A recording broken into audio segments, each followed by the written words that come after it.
in the retailing business, you'd want to track customer orders and inventory as fast as possible. IBM's proposition is to offer you a system that will allow you to track your orders and inventory on a wireless device. Companies also pay only for the services they use. This $10 billion initiative by IBM is called On-Demand Business, which it says is the future direction of corporations globally. Mike Hill is General Manager of IBM Global Telecommunications Industry, and he joins us now for more here in Hong Kong. Good to see you, Mike. So what are the benefits of on-demand business?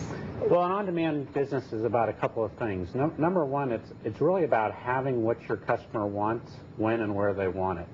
So it's putting together systems that help get that done.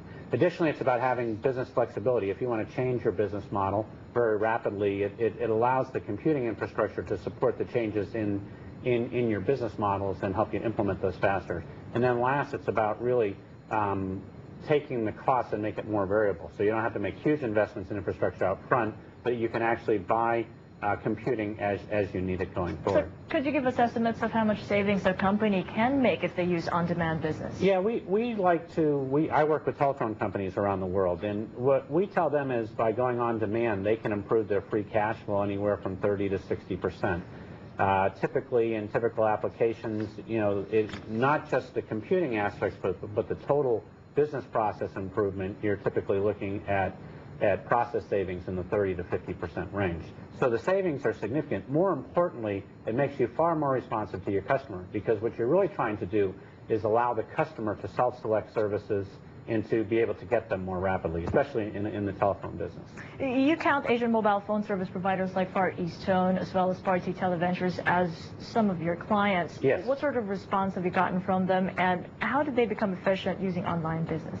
Yeah, Bharti's an excellent example. We're working with Bharti to help them, provide them an on-demand computing infrastructure, really some of the leading infrastructure in the world.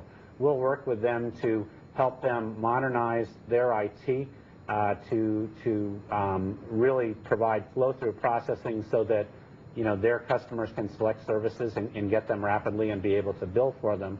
And what that provides Bharti with is a very reliable infrastructure at a cost that goes along as their business tracks, and at the same time allows them to focus on what they think they're best at, which is really marketing their services to their customers in their markets. Who are the other potential customers that you're talking to? Well, we have customers around the world doing that. Carriers like Sprint and Nextel in the U.S., Orange and others in Europe. So we're around the world. We work with the largest clients, and we've gotten very good reception to on-demand because it is very responsive to their business requirements. How about here in Asia? Who are you speaking with?